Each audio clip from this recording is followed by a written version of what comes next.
Welcome, everybody. Welcome to Feedback Friday. This is where Tim and I take a look at resumes and portfolios and then invite you up on stage and then talk about those resumes and portfolios and learn more about you with a goal of iterating and helping you better meet those objectives and goals. We do this every Friday, 11 a.m. to 1 p.m. Pacific Standard Time, not to be confused with any of the time changes that have occurred or, in Tim's case, not occurred. We are currently recording this on YouTube Live, which means really that you don't have to take notes, but also if you're wanting to share any sensitive data, like your resume often has your phone number on it, for example, you may, what happened to the other stream? Never mind. Oh, my stream ended, didn't it? Let me open that real quick. I thought it was the other account that I had open. We are recording on YouTube. So if you want to share any asset, just make sure that any sensitive data, like your phone number, for example, is censored, or you may want to share something else. That's what I was trying to say. Tim, good morning. Hello. How are you? I'm doing great. Nate, I have so many cool things that are happening. I also want to give a quick shout out. I'm going to put this at the start. I have some friends who are running a ASU-based UX design group. I know we have a number of ASU people in here, including Tan May. Let me make sure I add Tan May. Is Tan May still around? Tan May. So if you are interested, wow, that did not paste it all on me. Oh, it did, okay. If you're interested in joining an ASU, Arizona State University-based UX design local group that meets on campus often, there is one out there now, and this is them. So they're pretty cool. I know the people who are running it, and I may help them out a little bit. So they're cool people. That plug aside, Nate, I think I'm just ready to get started. Let's do it. I'm looking at the amount of links we have in the chat. This will book us for the day. So if you're just now wanting to add your link into the chat, would love to see you again next Friday instead. We've got Maxine, really, at the fifth slot. And Maxine will probably be the last person we end up speaking with today. Maybe we can get one more in there. For example, I'd really like to chat with a chubby squirrel, because what a cool name that is. But chances are Maxine will be the last. First up, we've got S4w6, and I haven't opened any of the links yet, but let's see what they're wanting to showcase here. SW46. I'm looking through. I think I have a different person up first for me. You do. I skipped Y3rt. Or Y3rt, I got you. Appreciate you keeping me honest there. Y3rt, welcome to the stage. Will you go ahead and give us a brief overview? Tell us a little bit about who you are, what we should call you, actually, first of all. Tell us a little bit what we should call you, a little bit about yourself, and then more specifically about your design background and what you're doing in design, and then how we can help you today. First, mic check. Can you guys hear me okay? Yes, we can. Okay, good. My name's Trey. Y3rt is just kind of a playful leet speak reversal of that. Been doing design off and on for over 25 years. Got stuck in defense doing a lot of software stuff for a while. And got laid off in November, so just trying to revamp everything to try and find a new job. So just looking for feedback in particular on kind of the front page I recently redid, but anywhere you guys want to dig, I'm willing to go along that way as well.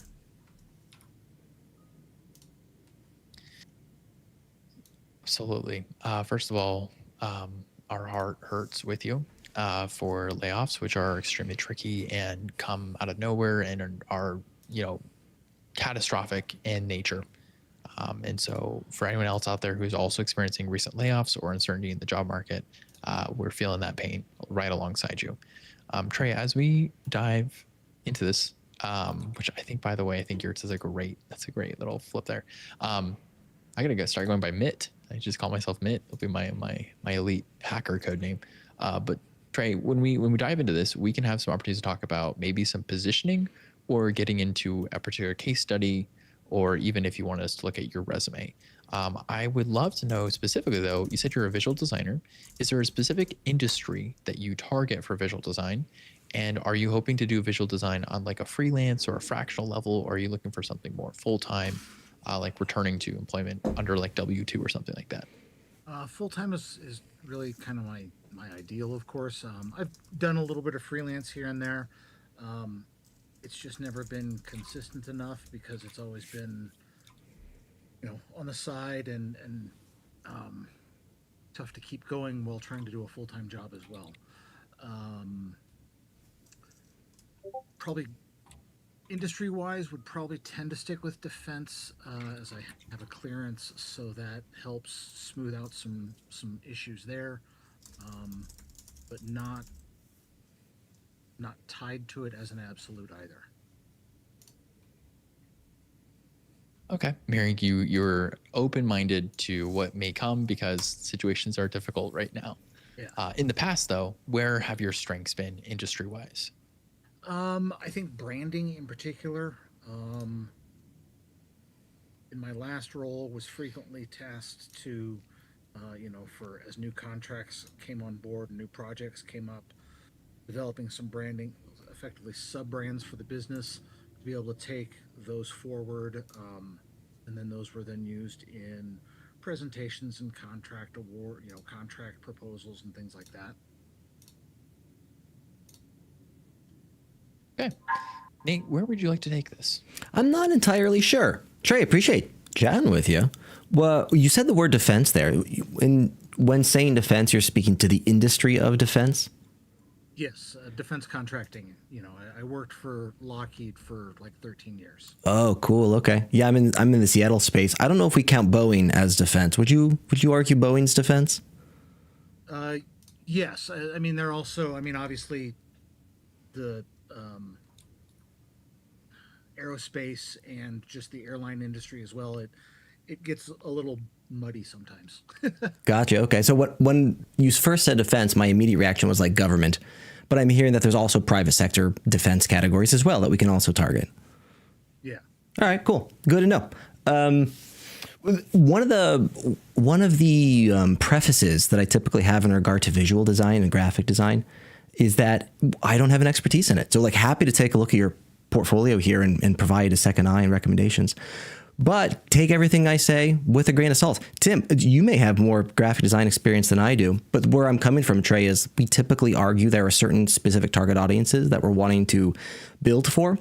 And I am of a lower confidence that those target audiences are equal to your target audiences. So I could be wrong there is where my mind is currently at. But those target audiences are typically that of recruiters, hiring managers, and then future peers, which on paper sounds right. But Tim, it looks like you've got a thought there. No, I think you're right. I was just thinking about Trey's positioning, which is, Trey, you're explaining yourself very well to us.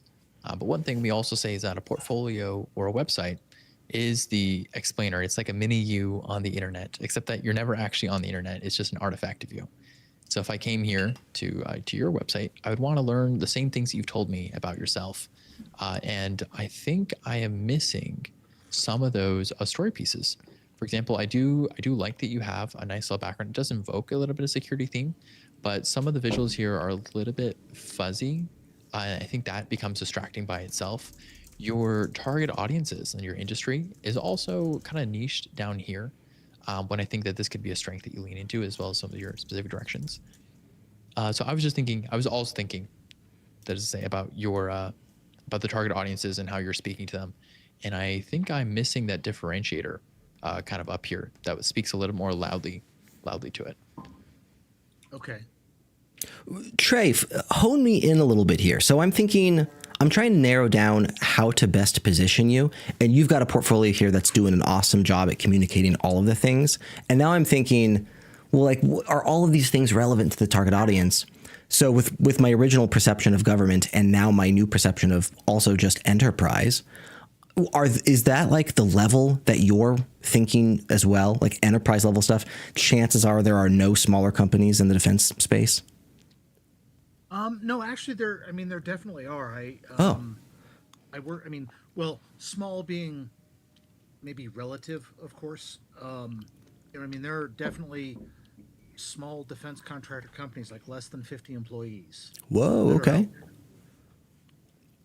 Interesting. Yeah, this is my own ignorance now. I always considered defense being this like it's a 3,000 person company or more at a minimum kind of thing. But clearly, I'm wrong about that. Yeah, those are. I mean, those are the big names that everybody knows, but there are definitely smaller companies. Okay. All right. And I'm also. I mean, I'm trying to do everything in the world, which is, of course, I'm sure part of the problem with the site of, you know, do that, but then also appeal to potential freelance work and, I mean, really anybody that's willing to give me money for doing design. Totally get it. Yeah, totally hear where you're coming from, Tim. Trey, when we typically look at portfolios, we typically focus more on product design, and with product design comes we specifically look for case studies and those projects and how they display and communicate one's efforts. But when it comes to visual design, I don't know if case studies are as prominent in this space. So Trey, I might just ask you, like, are case studies still huge in your industry? Do you still require those? Um, because I've never particularly been on the hiring side of the equation. Um, I can't specifically say, but no, I think I would assume that yes, they are still valuable because it's really about, what problems did you solve and how did you solve them. Okay. And I see you've got some on here. Yours looks like you have 6 case studies on your homepage. Yeah, I mean those were some of the ones I've done more recently, and then through the menus you can actually dig into a lot of other work as well. Interesting. Okay. So my background is in the marketing space, and every single book behind me will argue that the more you differentiate, the more focus and hone in your messaging and positioning, the closer and more constrained that becomes, the more effective you are at positioning yourself and then selling your product and services. And it sounds like you've already mentioned that you're trying to sell to everybody, and it sounds like you're already aware that that's a friction point. But if I were to pose it differently, advantages and disadvantages to it, of course. With generalization comes the ability to apply for all of those jobs at the risk of high competition. So now you're applying for those jobs and somebody else who specializes in that industry may outbid you for that job. So then the opposite approach is, of course, specialization in some industry or some vertical. And then you have far fewer jobs to apply for, but you're far more effective in getting those jobs.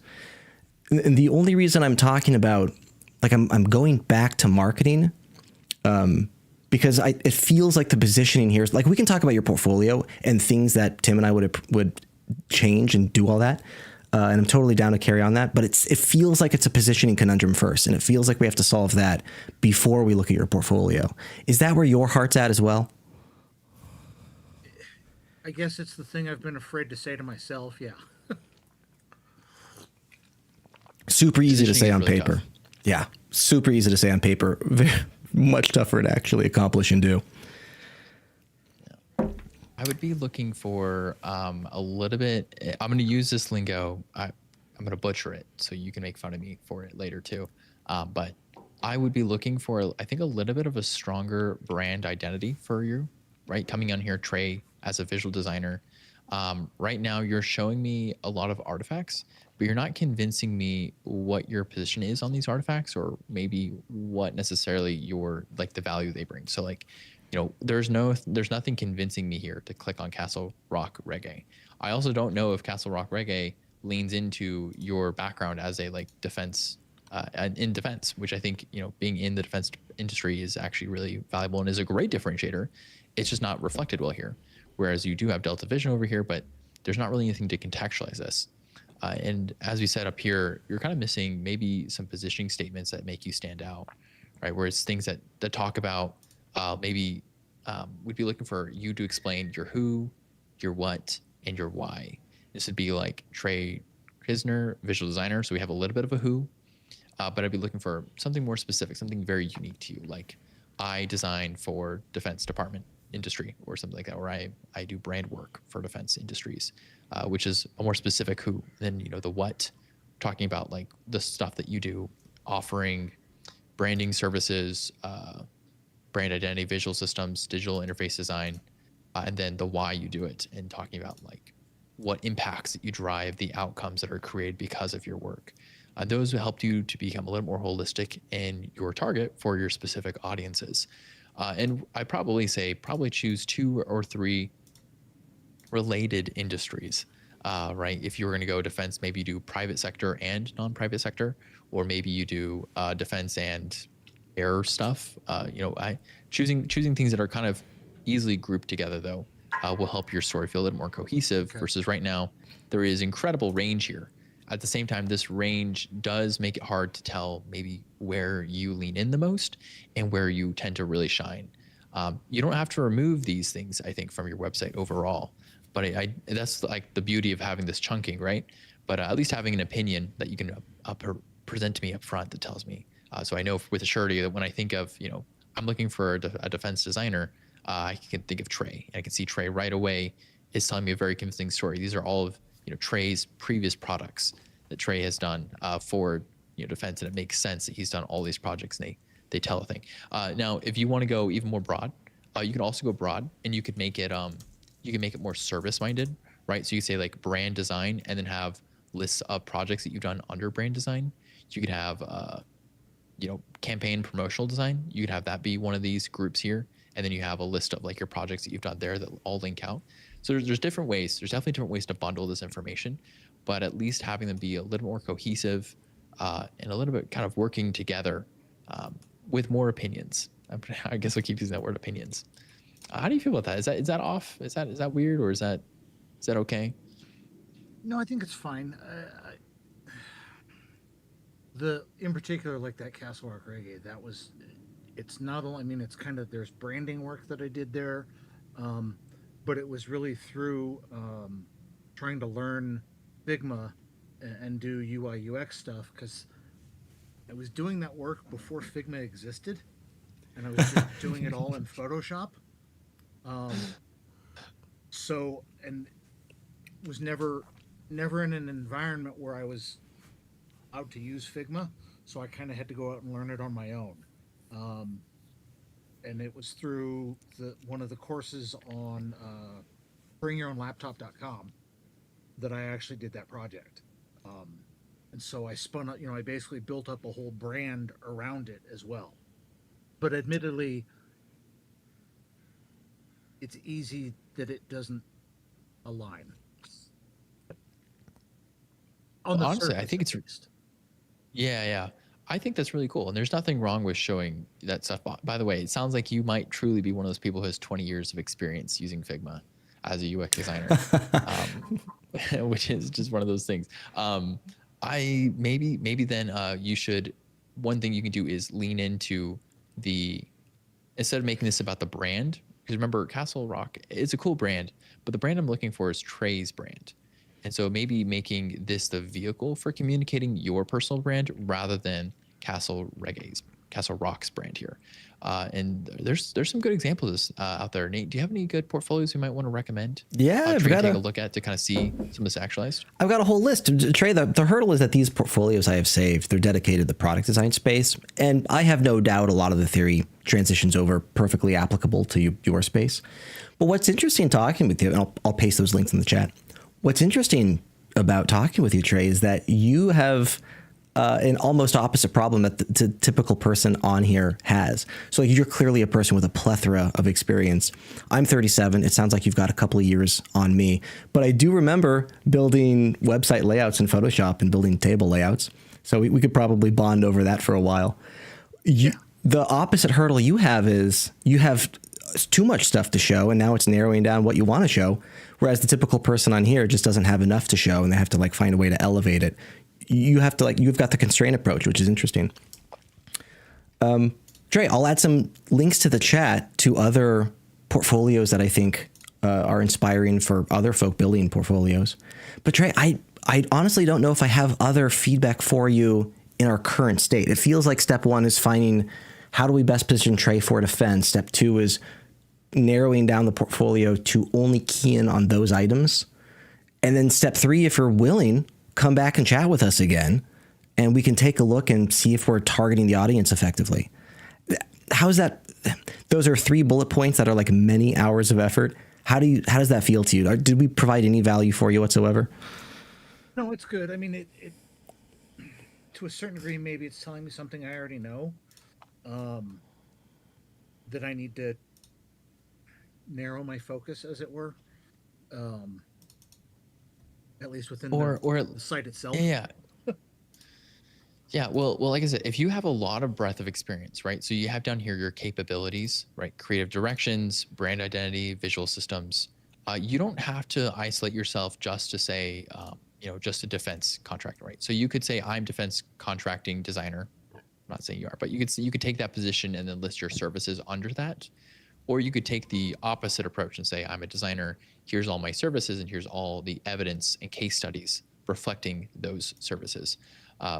But the goal either way is to do something where people land on your website with a very clear brand identity, something that communicates that specific value that you're doing. So like here, Danny or Daniela has an excellent statement here where she talks about who she is. So simplicity, visual product designer, some of the things that she does. So she's talking about services, right? She's a service person who helps with the UX design and investor building. And then she talks about a range of industries, right? SaaS is not like one industry. It's kind of like a ton of stuff. AI, dev founders. So she's kind of like choosing her audience to be pretty broad, but she's saying, here are the services I offer. And then when you take a look at her work, she is qualifying all of these different case studies, but they're all within her own personal brand. Okay. And so this would be like a good way to like, it's just like one of those things that just helps to elevate a little bit. And we looked at one last week. I cannot remember the name of it. You're looking for Florentia, and it should be the second link in the chat. Okay, Florentia. This the one? I think so. At Framer, yeah. So if you look here at Florentia, she also has a great statement, right? So this is who she is. She's advertising herself as a professional, right? Her name is very important. So we do need her name here, but she's also emphasizing what she does because that is the hiring angle. She's talking a little about who she is and then who she contributes and does work for. When you get down here, every single project that she's advertising is basically like, if they never clicked on her case study, they still have a good idea of what she did. And we talked with Florentia actually last week, and there were some things that we offered that could help her take this to the next level as well. But the truth is that this is honestly at already such a good level that it's kind of hard. it's almost like, I think I had tuned in last week, and I believe this was her kind of rework after talking with you guys before, correct? Yes, yeah. She had a very good base. And the awesome thing is that everyone can do this, right? This is just about like taking what you have. So like, for example, Delta Vision or anyone, taking what you have and then just surfacing the narrative a little bit differently and making it more about your narrative, your brand inside of one of these projects versus you trying to sell us Delta Vision. Delta Vision's awesome, or maybe they're awesome. I'm sure if I read this, I'd believe they were awesome. But I actually want to know more about like what you did for Delta Vision and how it proves that you are the greatest visual designer of all time for Delta Vision, at least. And that's the kind of, that framing helps really make you much more persuasive and a little bit attractive, especially when you have like such a huge amount of work areas, right? Doing something like this can really make you seem like an expert across all these. You become like a polymath instead of someone who's just touched a little bit on everything. Okay. Trey, I'm looking at the clock. We've got to skedaddle to the next one, but would love to. Thank you guys very much. Yeah, would love to chat with you again and hear some more of your story. I don't feel like we dove into a lot of the tactics today.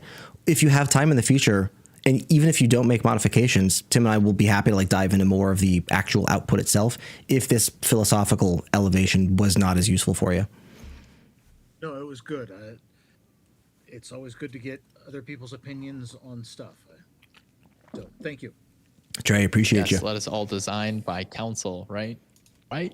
That's the way to do it, right? There's value in hearing opinions. What I take from them and go forward with may be a different matter. I like that thought. Yeah.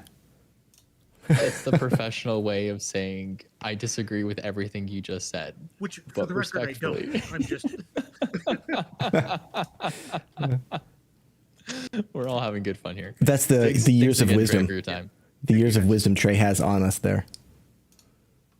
All right, next up we've got S4W6 now. S4W6, however one pronounce your name. Put your hand up or Tim's going to find you. Got him. I got him. Okay, welcome. And will you go ahead and let us know, first of all, what we should call you? I'll invite him again. What we should call you, and then maybe a little bit about who you are. Let's see. I can't come to stage if it's getting sent chat messages good. What do you think, Nate? So we typically have your name is also Tim. Hey, hello, Tim. Multiple Tims? Our policy is typically to only interview people who can come on stage because of the depth and breadth of conversation that we enjoy having and making sure we can be targeted. And so I think, to be fair to all the other people in the past we've also turned away at this point, we will have to politely decline. But okay, come on stage. It's okay.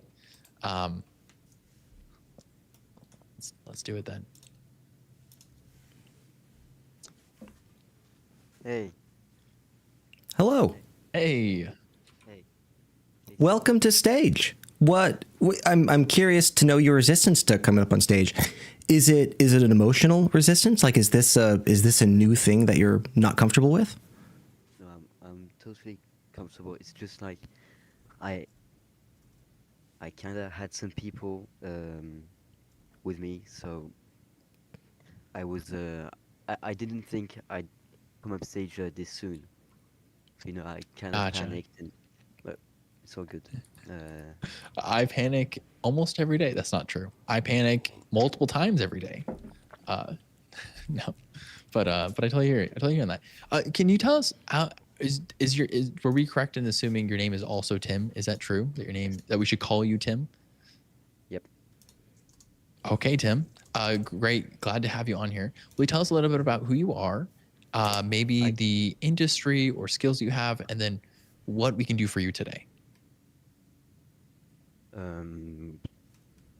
I'm not familiar with this server. I just I saw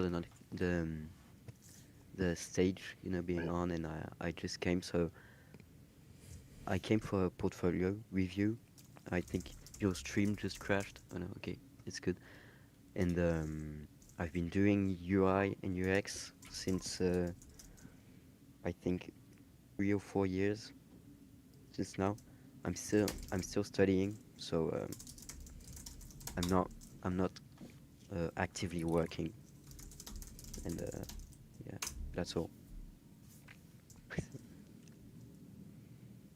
Okay, cool. So it sounds like you are at some capacity studying as a student, perhaps, and you've been doing maybe some UX adjacently. Is that freelance work? Is that project work?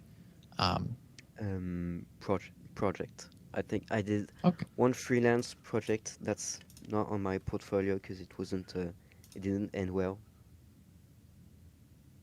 So, and this portfolio is in early access, so it's not finished at all. I don't have an about me section, so I think it's missing. I don't really know if it's I have to have an about me section.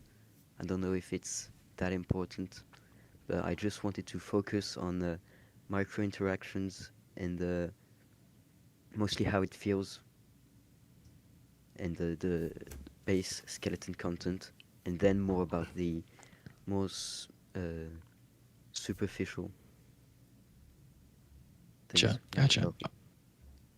Okay, Nate, is this the moment where we talk about our audiences and therefore the mechanism a portfolio plays in helping people get hired or get work? I think so. Tim, welcome to the stream. Stoked that you're willing to hop on here for the first time, even though you're not familiar with the server.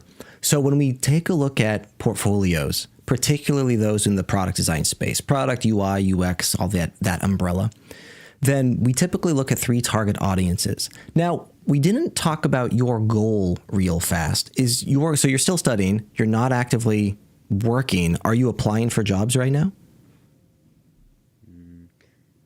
Not big projects, if I have someone who tells me, hey, I have this big app or big website I'd like you to design, and you're going to be on your own, and So I just don't have enough time to do big projects. But if it's, if it's a side project like a small app or a small team, that's still good. I understand. Are you looking to get hired at a larger organization? Like what's the problem your website's trying to solve for you? So I'm not looking to get hired. Freelance. I'm looking for small freelance work, and a place, because right before designing this portfolio, I was on Bento. I don't know if you know Bento. They got bought by Linktree and they got shut down. It just so closed. Yeah. Bento shut down? I didn't know that. Yeah, Yeah. February 13th, I think. So they shut down, so I needed a place to post all my projects, so I can have them in a unified place. And then I thought, well, let's just open to freelance and.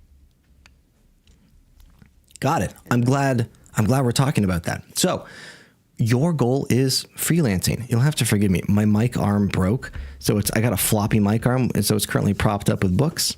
And, we make do with the new one's in the mail. You are freelancing. And in the world of freelancing, the target audience for your website's totally different than if you were attempting to get hired at a larger organization like enterprise or even mid-level or whatever, right? So your website is no longer a showcase. Well, I don't know how to word this effectively. If one's target audience was enterprise, for example, then one's portfolio is a showcase of who you are as an individual and what's the value you can provide to that enterprise level stuff. If your audience is now freelance toward B2C generic consumer, now your website is a representation of only the value you can apply toward that target audience, with maybe a few exceptions to who you are here and there. Now, one of the quandaries that Tim and I have is when it comes to applying for FTE roles, we know who your target audience is. We can speak to them and we can speak about their goals and desires. When it comes to freelance, we don't know who your target audience is. And that conversation comes with a lot of other friction points. For example, what are your business goals? What are your business strategies? What are the interests of your target audience? What are their hurdles, desires, friction points, psychographics, demographics, like all of that stuff. All of that stuff are things that Tim and I don't know about. And we can try to have those conversations with you, but they're really long conversations that we don't have time for on this stream. So the question then becomes, what's the next actionable step for you to make this website moving forward to the correct direction? And I think based on what we're seeing so far, it might just be a little bit of plagiarism isn't the right word, but I would want to look at other freelance sites and validate what my website isn't doing that theirs are. There's a lot of sales conversations that I'm not seeing on your current site that we could just lift from other freelancing sites. Let me pause there. How are you feeling about that feedback so far? How do you feel about going to other freelance sites and just taking a look at what they're doing? Because at the moment, your current site is fairly far from the typical solution we would see for freelancers. I think inspiration plays a big role in building websites. For now, I kind of restrained on inspiration because for me, a portfolio is something really personal. It has to reflect who you are, especially if you're a freelance and not an agency. So I kind of refrained on going to look for inspiration because I wanted to make something that's really mine and not something, not a website just copy pasted from bits and pieces of multiple other websites. But I think totally with you. Let me, if you don't mind, I'd like to shift the mindset slightly. So I don't think what you want to build is a portfolio. I think what you want to build is a sales utility. It's a sales platform. And I think those are two completely different mind shifts. So when it comes to portfolio, we want to learn typically about who you are, what your skills are, who is Tim and what's their history and background. I am going to speculate, and we don't know your target audience, but I'm going to speculate that your target audience doesn't care as much about that, as much as they care about, like, what are the services you offer? What are the products? What's your pricing? How do I go about communicating with you? What's your process look like in regard to if I were to purchase your services, how does that relationship work? Like, there's a plethora of sales strategies that we would find in freelance sites that we wouldn't find on general portfolio sites. Is that making sense? Yes, that's why I didn't go ahead straight with the About Me section, because I put my work before who I am, because no matter who I am as a person, you know, the work I do is more important to the client, because that's what he'll end up with. Tim, I've been speaking a bunch. Hop in there.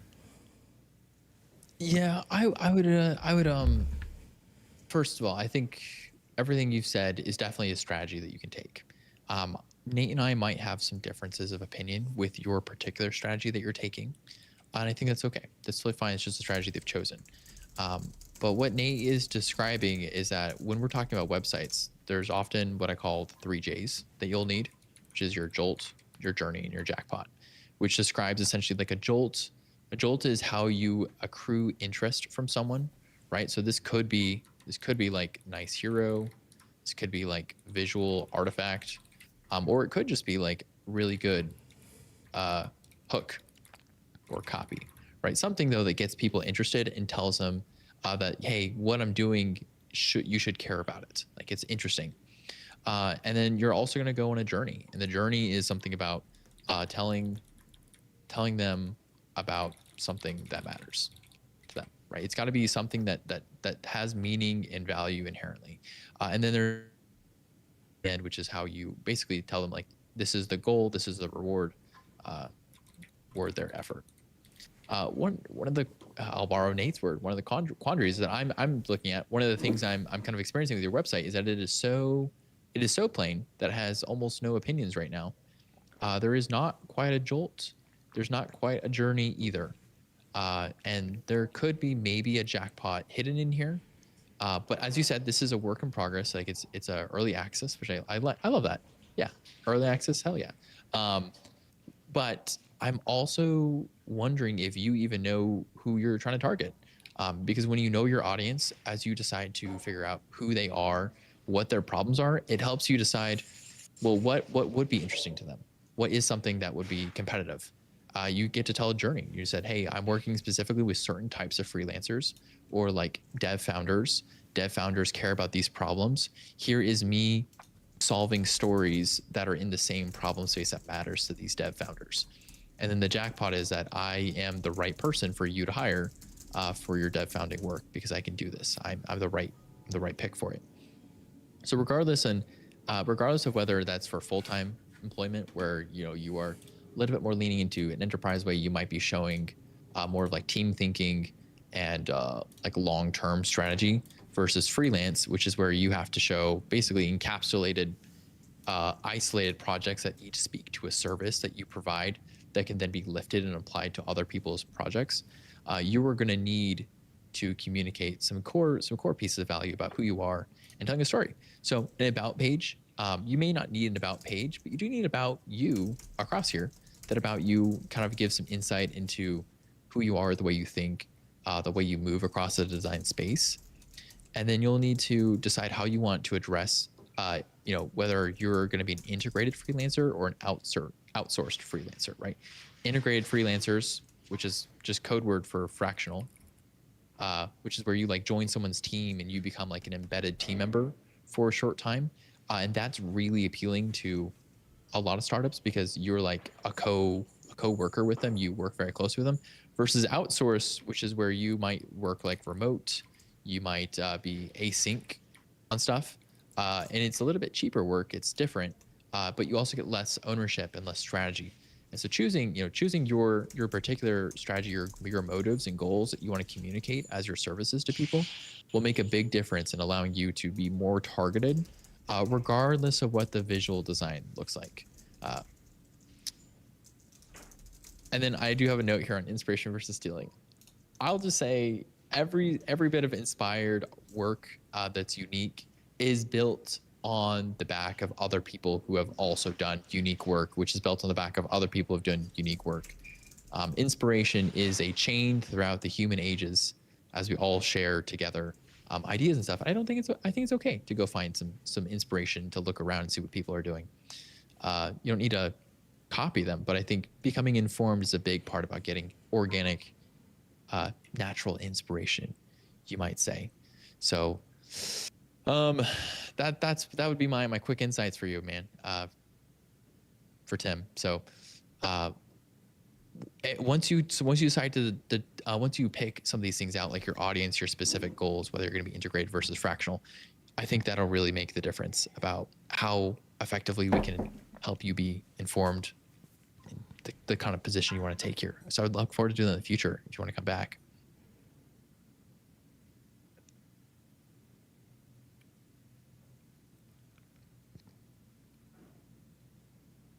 Tim, are you still out there, or did we lose you?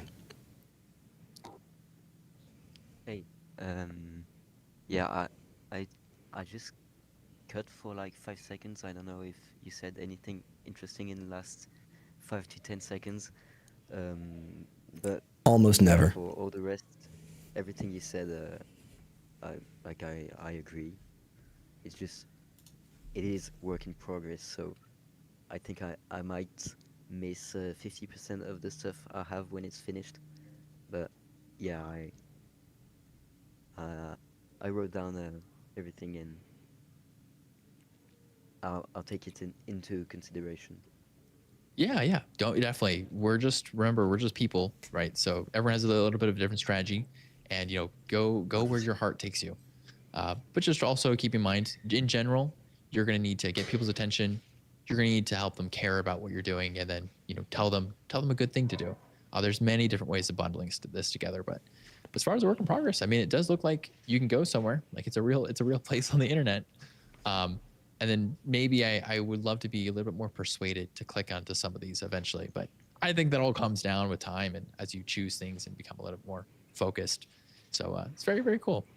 And Tim, I Thanks for sharing love the your early access with mindset. us, Tim. I love the mindset of just saying like, hey, I want to put this thing on the internet. I'm going to produce this live, and then I'm going to get feedback regularly and iterate from there. Even if your portfolio or whatever this document website is that we're looking at, if it becomes a freelance sales utility, even if it's not in a tip-top shape, I love that you're getting feedback on it early so you can iterate effectively. Love the mindset. Thanks. Appreciate you hanging out with us. Yeah, thanks. Thanks for the feedback. I'll just I'll take it into consideration, and I'll make the changes. Yeah, I appreciate the time. All right. Sorry, I cut you off. I booted you out of the audience right when you were saying thank you, but appreciate you. Tim Gailey, hello. We're next on the list here. Let's see. We've got Kororin. As you're pulling them up, Tim, something we've never really chatted about. You talk about the triple J's from time to time. There is a sales. In my old marketing and sales classes, they had a competing acronym for you if you're interested in AIDA, which is attention, interest, desire, action. But it sounds like the intention of JJJ and AIDA sounds like the intention is basically the same.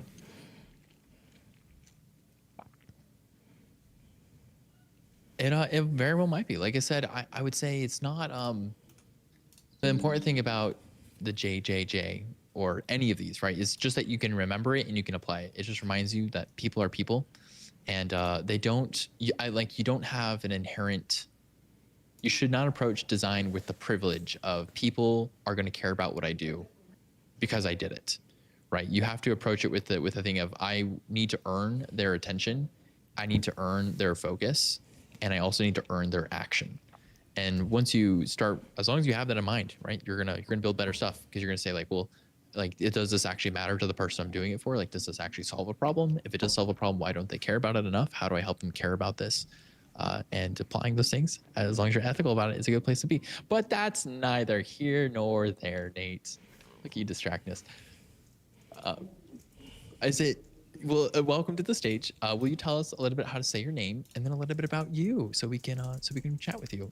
And feel free to kick me under the table as many times as you need to for me to say your name correctly. because No, I am. it's fine. You can say Lauren. Kororin is my like online name that I use, but Lauren is the Lauren's fine. That's my real name. Lauren. Well, hello, Lauren. Can you tell us a little about who you are and then what you're hoping to accomplish today? Sure. So basically, I have two missions I'm hoping to get feedback on today. Magazine on the left. Basically, I have been very inspired by Future PLC. They make a lot of magazines that have to do with photography, hobbies, video games, digital art. Just very much enjoy their style.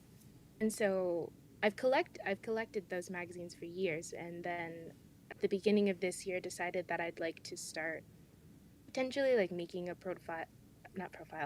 portfolio based off of what they do so that I can reach out to them and maybe hopefully get their feedback and possibly work with them. So this is that. If you look up Imagine FX, that's probably yes. That is the style I am going for. Very Oh, how fun. yeah, it's I great. think this is on.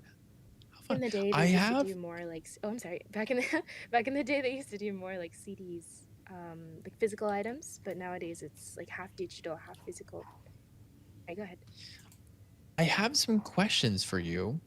Mm. And if I think I'm going to do a quick recap just so I'm on the same page.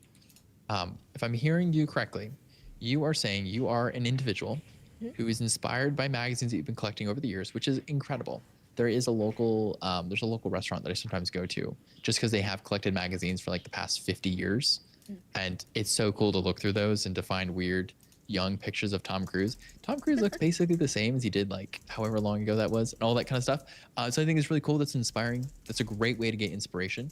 But I am curious what your goals might be or exactly the design industry you're a part of, or I guess where you're going with this. Sure. I think ideally, I mean, a lot of it's just coming from love. Like, I just appreciate them. So if they were to see my portfolio and want to work with me, that's great. But also, I don't know. I just want to. I guess I should choose a goal. Let's say that is my goal. But yes, I would appreciate it if they saw my portfolio and one day were like, yeah, Lauren, I think it would be great if you worked on a spread for us. Are you a designer by profession or something in that region, or is this like just truly like a side project, like a side hobby even? Mostly a side hobby. I work in That's publishing. crazy. That's cool. I make books, so I'm looking at the art and like thinking about the art of constructing literary things often. But no, this is just me during dinner after hours putting things together because I find it fun. Well, forget this whole thing here. I think that's just so cool. Okay, let's talk about it. Yeah. Oh, let's talk about it then. Okay. Well, how can we help you today then?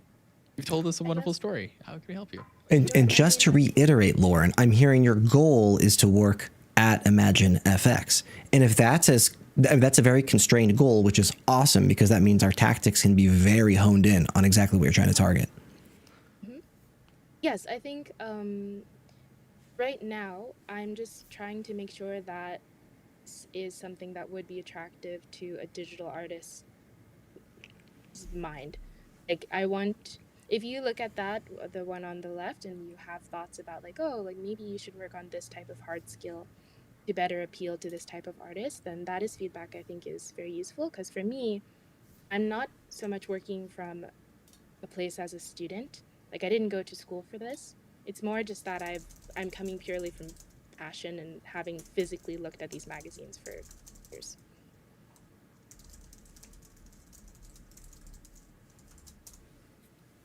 Okay. Well, that's cool. And Nate, I think my understanding is not necessarily that she wants to work for this. She's just inspired by it and is just making a cool thing for it. You don't want to Someone work. who's just personal craft, honestly. I think it's both. So we can like, yes, in my free time I do that for fun, but at the end of the day I will be reaching out to them with the work that I have created from passion. So yes, it's not a goal that like will destroy me. Like if I reach out to them with the portfolio that I've made and they're like no, then it's not as if I will turn around and go home and be like, oh, it wasn't worth it. Like I derive just as much joy from physically doing the work. as I do potentially doing it. But yes, it is a goal. I would ideally like them to look at my portfolio of magazine covers and say like, okay, clearly she has a good understanding of what it takes to make digital artists magazine. Yeah. Okay, I want to backwards. I don't know what the verb here is, Tim. I want to like backwards accomplish this. So I'm thinking the end goal: get a job at Imagine FX. The strategy I would take immediately before that is through networking. Like if I were in your shoes, I would be wanting to reach out to these folks on LinkedIn who specifically work there, and then connect directly with them with some sort of message like, "Hey, it is my dream job to work at Imagine FX. Can you explain to me? Would you be open to a chat to learn more about what it's like working there? Something along those lines. That will likely need a duration, but I think to work at Imagine FX, I would rely on more networking strategies than I would rely on application strategies. So now I'm trying to think, what assets do you best need to position yourself for the networking conversations? And that could still likely mean you'll still need a portfolio and resume, of course. Yes. But I want to figure out how to best position you for those conversations. Tim, challenge the mindset there. Is my mind in the right place, or are you thinking there's a conflict with potential interests? Tim, we lost your audio again. You've gone quiet. Okay, I'm there. I feel like my brain is on the wrong way because I feel like I keep misunderstanding the goal here. So you professionally work in publishing. Mm-hmm. You were inspired by the spreads that you've been collecting for years, and you're like, I would like to try my hand at this. And I think if that's the case, I think Nate's absolutely right. Networking is going to be the way to go. These spreads will definitely help you. But I think maybe even more powerful would be getting into like the process methodology of creating these, right? So when we talk about artifacts, we're talking about like getting hired. I'm not going to draw this. I'm not going to sink myself into a sand pit over here by trying to draw literally the whole thing. But when you're thinking about like the purpose of a portfolio, it is a mini you on the internet. It sells a product. That product is you. And so, Lauren, if you were to build this, you would need this to basically communicate, one, who are you? And then two, why are you the best person to work at Magazine FX of all time? Mm-hmm. There's a little bit of hyperbole, but also it's not, right? It's about like really positioning yourself. The portfolio artifact is important for when you're talking to people and getting in front of them, and important in a sense like it lives online chronically, so you are not online chronically talking to these people. Mm-hmm. But it does ultimately just serve a communication end that you could do through networking. If you were going to rely on this to be your piece in your submission, I'd want to see like some write-ups and stuff. I'd want to see like, hey, here's what I started with. Here's my understanding of like the magazine format. Here's why I chose this aspect in the print design. Here's some versions of it that I did that I decided against.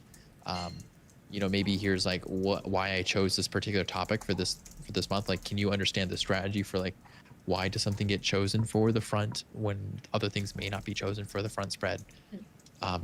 Getting to all the tactical stuff. And I'm sure, I'm like 95% sure you already have all that. You just have it baked into your brain, and now it's just about like getting onto the page. Because I'm sure that if you were to show some of this, you would tell them that whole story here. But you have to be able to tell them that story if you're going to rely on an artifact to communicate that for you. Mm-hmm. No, that is helpful. I think maybe more of my skills, for some reason, I'm not sure why, but more of my skills are having emphasis on the cover. Like I seem to have a lot of ease making covers.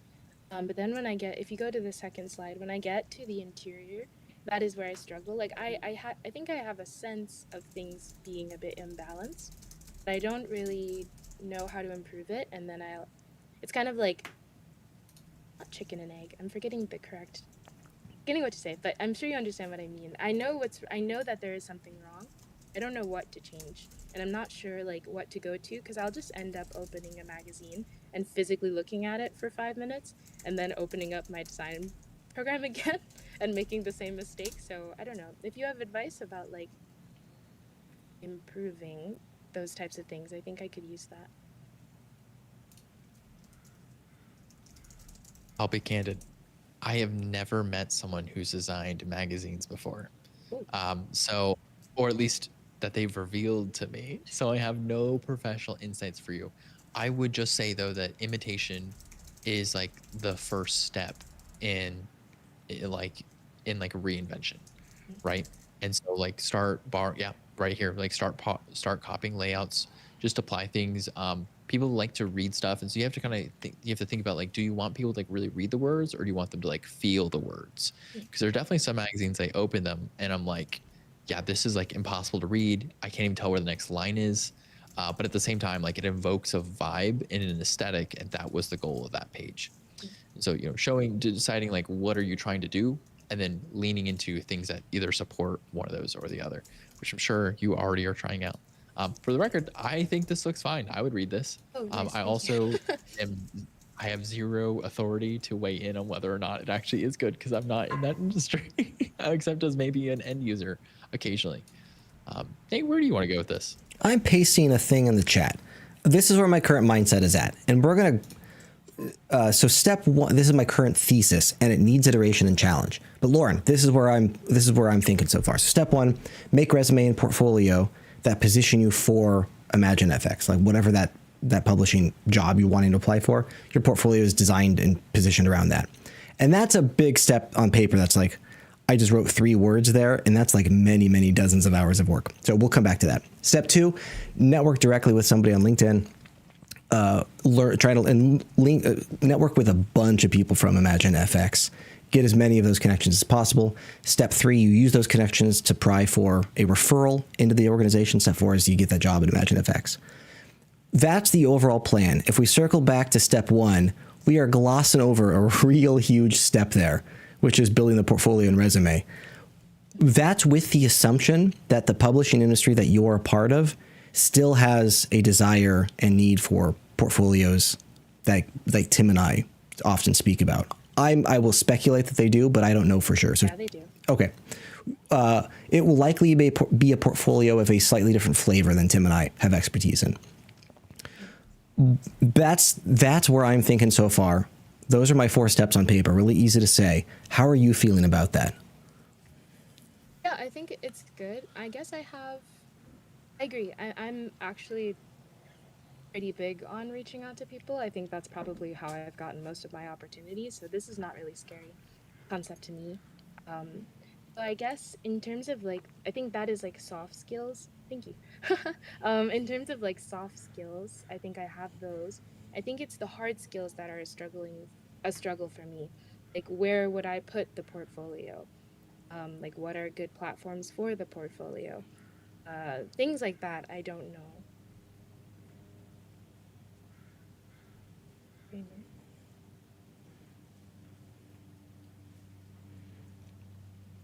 Oh, you did the opposite, Tim. Now you're extra muted. Am I muted over here? Okay, cool. So Framer has an awesome gallery of stuff. There are, you should know that when it comes to building a website, you can build a website anywhere. You could ask ChatGPT to build you a website and you put it on a host. You could go to a template website and build it and put your own stuff on it. It all comes down to how much time you want to spend on it. Know that people who make it easy to publish websites typically come at the cost of customization and like variety, which can matter for people who have extreme visual stuff. But at the same time, they also make it much easier to visualize what something will look like before they publish it. So if you use something like Framer, just know that you're going to get some constraints on performance, but you're trading it for the convenience, and the convenience can sometimes make all the difference. But if you go somewhere like this, they actually have they have like a partner one for magazines. I cannot remember which one it is, but in here there's actually an agency that uses Framer for their magazine stuff, their magazine spreads. And so you could find a couple of websites out there who are just like this, who are doing it, and you could make a website that falls under that similar boat, or you could just kind of browse and let me see if I can find them. Lauren, Tim's talking about Framer, which is an awesome application.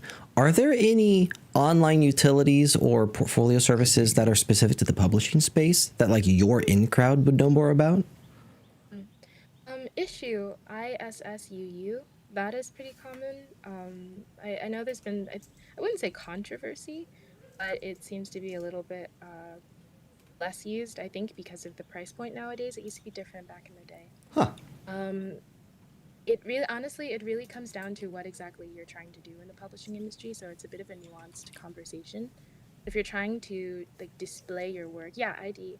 Sorry, I'm reading the chat. If you're trying to display your work, yes. Honestly, I would, like, if I were in your shoes, both of you right now, and I was giving advice, it's probably the same advice. Reach out to the people on LinkedIn who you think have the career you want. I work in production, so like I'm physically making the book, but if you like want to be an editor, making your own website to show your editing, having reviews and things like that, all of that is really useful. And joining nonprofits. If you're trying to get into the publishing industry, please join a nonprofit and volunteer so that they're like, you're very smart, and then they hire you. Interesting. Very useful. I do have one more thing. I want to be mindful of the time, but this is probably one of my biggest pain points. I don't think it will take too much long time. So the one on the right, that is more of me like designing a custom fashion book for friends or people who send me their photography. That is what I would like to do. Problem I'm running into is that I, in order to do this, kind of need photography of people taking multiple pictures of themselves in various outfits. If I don't have a real person, I'm not willing to use AI for this, disclaimer. If I don't have those types of photography, I'm kind of not sure how to build something like that. So far, I've just been using like free assets, like photographs that are free to use that have been offered by models. I don't know, I was curious if anyone in the chat or if either of you advice on where to source photography assets. Open source is what I would probably say, is ask people to contribute. If you're trying to build your own original book, I guess if you want, it depends on what the goals of the book are. And I don't know a lot of those goals, right? If this is supposed to be like a curation of like how to do certain poses, you're definitely gonna need professionals inside of there. So that might be some stock imagery, that might be some free model imagery, that might be like crawling Instagram and stuff like that for people who have posed. If it is just like cool, like fashion stuff that you find, it might just be asking people to make submissions, and then you choose your submissions. And you do like an incentive to like get featured in our upcoming book. It's like launching your own magazine. Weird how that comes full circle, isn't it? Yeah, it's all shockingly, I'm the same person in both of these scenarios. So yes, they are quite they're quite related. But yes. I also don't have a quick solution. Anybody in the chat, if they have a solution to that, would love to hear it. Or if you wanna do some poses, let Lauren know. If anyone is looking to be a model and would like to work with me, please. Grace is doing stuff like that, so you could reach out to Grace, honestly. Be respectful in that outreach. She will probably filters a lot of things out, so make sure you have some good evidence of that. But yeah, link you to your portfolio that you'll make. Thank you, I appreciate it. This is useful, and thank you to anyone who put anything in the chat. I saw some bubbles, but I didn't see you put it. Lauren, really appreciate the time. Appreciate you hopping on here and hanging out with us.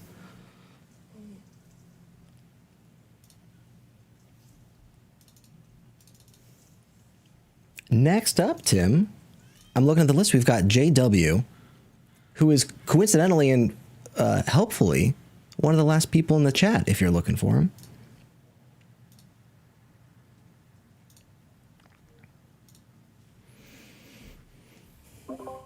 I love these profile photos.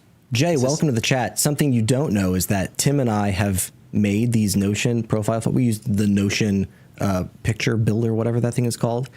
And Tim and I, in our output, we built the exact same thing, except Tim's wearing glasses.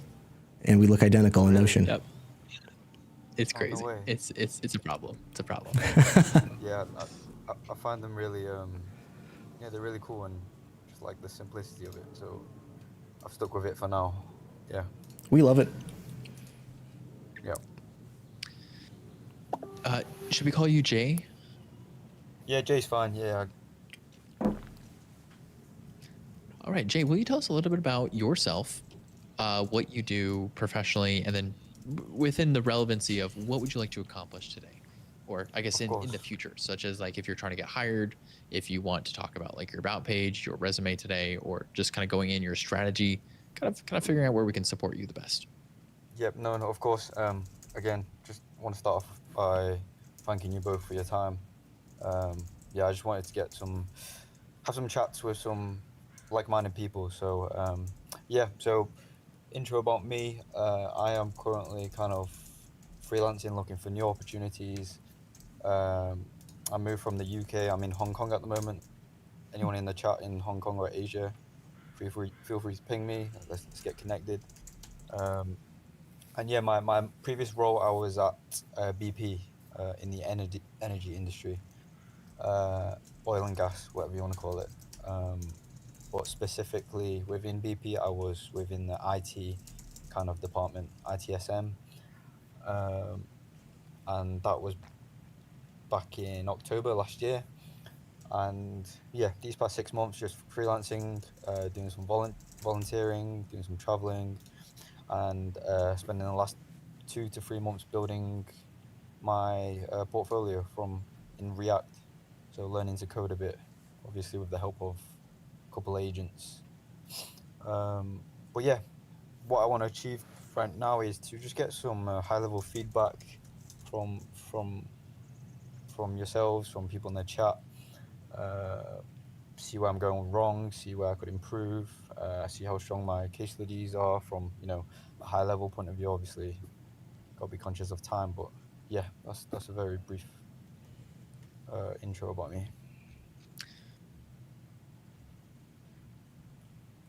Sounds good. I will do my best to support on this, and Nate may be a little bit better at this. One thing I do struggle with sometimes is that when people are very broad in their reach, it can be hard to offer good feedback. And so I do notice it right away. Not to say you don't have a bad positioning here, it's just that your positioning is a very wide-reaching one. You're solving digital complexity, which is like a really big bucket, but through design, research, and collaboration, and system thinking. And so I do think that this is a valid skill. Absolutely. It is very, very broad, and therefore it might be hard for me personally to give you some targeted feedback, but I will do my best today as long as you are willing to give me some room there. What about you, Nate? Do you feel comfortable with this? I want to piggyback on what Tim is describing here. So you've mentioned your goal is for today's call is to get some generalistic feedback. What's your portfolio's goal? Like, are you, for example, targeting employment at a larger organization? Sure.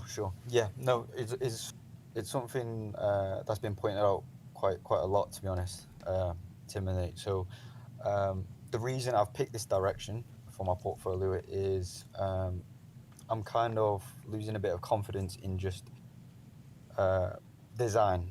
So I left a little bit out about myself, but I actually come from an IT background. That's my academic background. However, I've done design since my teenage years. I've started off in graphic design and then evolved into kind of the UX UI space, whatever it's called now. I've been labeled a product designer. I've been labeled an experience designer in my previous role. So I've also had that kind of bit of identity crisis throughout my last 3 years as well.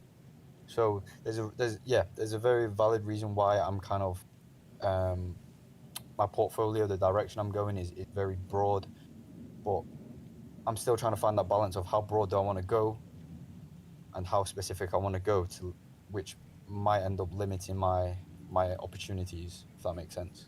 Totally following. I want to circle back. Is your goal to get hired at an enterprise organization, or are you thinking more freelance? Any thoughts there?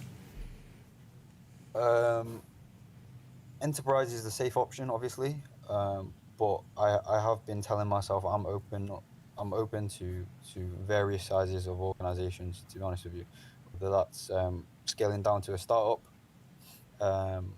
or going back to corporate. Cool. But I am hearing your goal is an FTE position of some kind at an organization, as opposed to freelance or consultation or some other thing. I would say so. Yeah, I'm looking for stability again. 6 months out. But yeah, the main direction has been, as you can see from a lot of the work I'm showing, a lot of the companies I'm showing, it's very enterprise focused. Cool. That's great. That enables Tim and I to talk about a lot of theory dedicated to that trajectory there. So we haven't talked about it I don't think we even talked about it at all in the last hour, but we have typically 3 target audiences in regard to what these portfolios should typically solve problems for.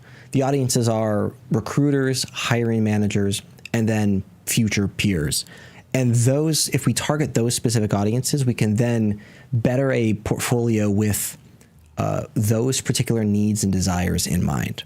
So if we take a look at recruiters, for example, they'll have a lot of housekeeping shenanigans. Like they don't have deep knowledge on who you are or what you do, and their goal is to correlate the phrases on job description A with candidate A, and it's a lot of key phrase matching, right? So we want to make sure that there's vocabulary and flows dedicated to those processes.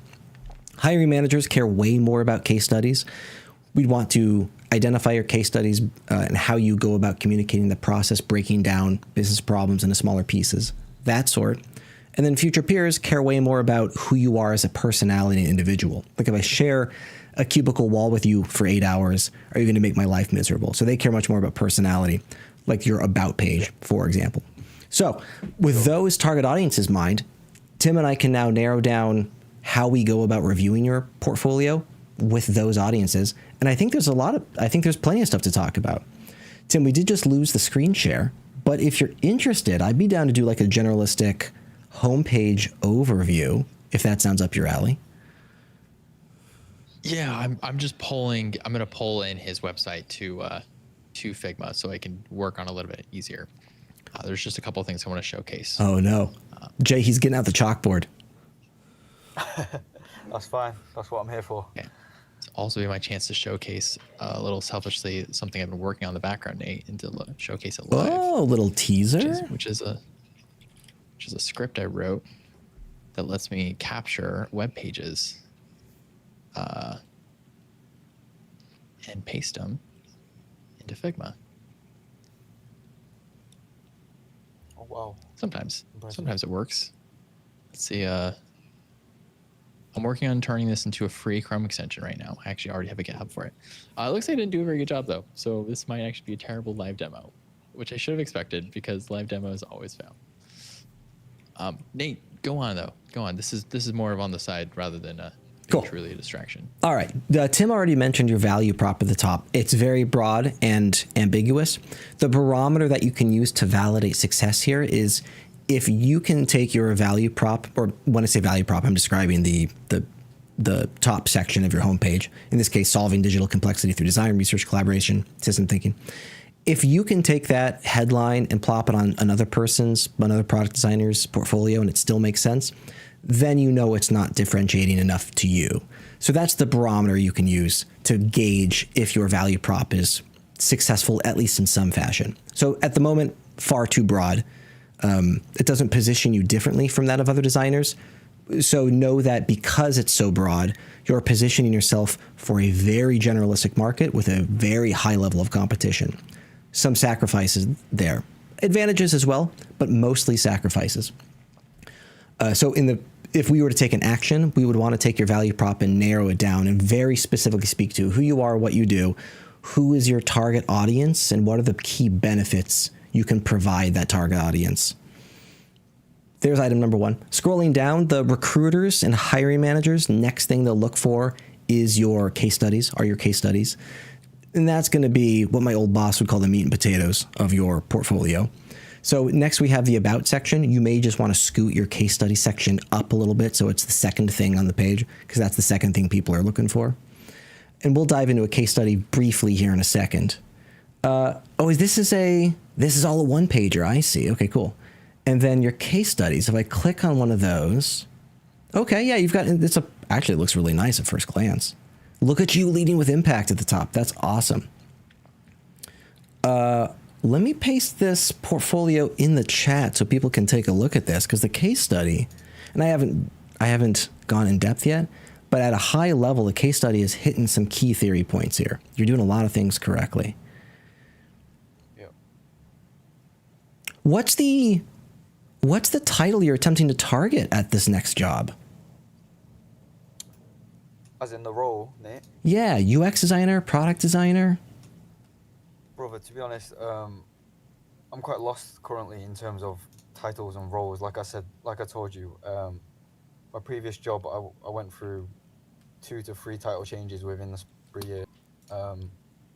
whatever has design in the job description, I am targeting them roles. So I hear you. again, if I'm yeah, exactly. So again, if I draw back from my academic background, I'm falling into product manager roles, product owner roles, product design roles. This is why I'm quite lost in my brand, to be honest with you. I'm with So, you. I'm but pasting the in. language, Oh, go ahead. no, I was just gonna add, but the language that I'm using on my portfolio right now is very enterprise and almost, I don't know how to describe it, but it's less creative but more technical. If you're getting that vibe. Yeah, and I think that's for your target audience. If your goal is FTE at a large organization, I think the vocabulary is perfect. I pasted in an image into the chat if you're able to open that up and take a look at that. Let's talk about job title differentiation. And the first thing I should preface with is know that these titles, UI versus UX versus product, there isn't a universal definition to these across the board. So different organizations, different job descriptions define these things differently. But this is how I perceive is like the standard overall average understanding of these titles. This is what I think is going to be the definition moving forward as the industry plateaus a bit. Though with AI coming out, who knows? So I would perceive UI design as being the most tactical, hence the most left on this particular graph. And then we've got UI is dedicated very specifically to creating outputs, very tactical in providing some sort of output UI for a user to use. And then if we elevate from there, we've got UX, and you'll see that UI skills and UI design is encapsulated in a part of UX's job description. So I would argue that a UX designer also has a skill set in UI. Now, I want to mention as we progress to the right of this graph, we'll see that we're getting more and more strategic. And the further right on this graph you get, the less you focus on the things to the left. So even though UX designer should have skill sets in UI, somebody that focuses on UI will likely still be a better UI designer than a UX designer.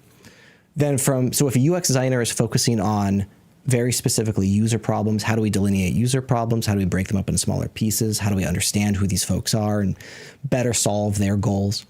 If UX is user-centric, product design, from there I would argue is business-centric. What are the business problems we need to solve? How do we organize our teams to better accommodate these businesses? How do we break our products into smaller pieces and break up our goals into smaller pieces to then assign to other product teams how these things should be solved? At the moment, with just a very brief skimming of your case study, it looks like you're positioning yourself at a minimum of UX design. But I'm also seeing a metric-heavy approach in your case studies, which is also a position that I would see or would want to see in product design. So all that circling back to how do you position yourself and what title you're trying to position yourself for, that's how I currently think your case studies are representing you, if that makes sense. Sure. Tim, you've got a little box written there, drawn there. Oh, it's just where he is, I think. Oh, okay. Right in them. So I totally understand. Here's gonna be my take. I understand the concern, the anxiety that would maybe lead you to want to exit the UX space, and hoping that going this direction will give you relief. Just know though that when we're looking at this chart, we're talking about humans who are very good at individual things like UI or UX, and we are upskilling into business. AI goes the other direction, right? AI is like pour in all of the human knowledge in the whole universe into this thing, and it's starting to understand. It understands kind of most things at kind of like a high level, and it's getting a little bit better at going into differentiations. So just keep in mind that if you are deciding to niche out, you are going to be competing with not just more people, but also like encroaching in the areas where AI is. Like this statement here, solving digital complexity. It's so broad. Like a lot of things can solve digital complexity. A lot of people can through design, research, and collaboration. Well, like if I have a project that needs all three of these, that's great. But if I want one that's just design, then I just need a designer, or I just need a researcher, or I just need a collaborator, system thinker. And so this is like the challenge of like the niche problem. And so not to say that it's the wrong way to go, right? You just have to be aware that you're trading one market space for another market space, and that it's a lot of times it's more lateral it's as Tim, this hold chart up. would suggest. I think we lost him. No, can you hear me? Oh, I sure he's can. he's still here. Okay, on my screen, it Yeah, looks yeah, like you're that's fine. trying to dial back in. Yeah. So that's what I'd say. Just like Nate was saying, well, whatever your positioning statement is, whatever you choose up here, you just have to be able to prove it and to own it. And so that's why Nate and I will take the opinion that having something up here that's very deeply personal, for example, Danny, not that Danny's the greatest visual designer in the world, but, or not that we even know her actually, but like Danny's statement here is, it is broad, but like it is very personal at the same time. And this is Yep. how she's making it her own. She's owning it. Versus over here, I come here, this is like not super owned. It's very broad and very generalistic. It also, it just reads like, yeah, I solve problems. I'm a problem solver. And like in that sense, there's like not really a lot of reasons to want to pursue out when I know a lot of people can problem solve. So I'm looking for something that's a little bit more, you got to go a little bit deeper on it. I will offer some quick feedback for you, just really quick feedback. When I do go to websites, some people will be adverse if they feel like it looks like AI. Your website does look like AI right now. I think you probably built it, if I had to guess, it looks like with maybe Stitch and then a Claude on it. I don't know for sure though. That's just the way the naming convention is. When you have elements that hover or like have interactions when there are no interactions, that is the problem. There's a thing called React Lint for AI. What is it called? I will try to figure out what the link is. But there is actually a lint MCP you can attach to your agents that will help you find stuff like adding hover states that don't actually go anywhere, have any interactivity, and making sure that when you do have interactivity, it is the right kind. And so that might be helpful for you if you're going to use AI to help you kind of build some of this stuff.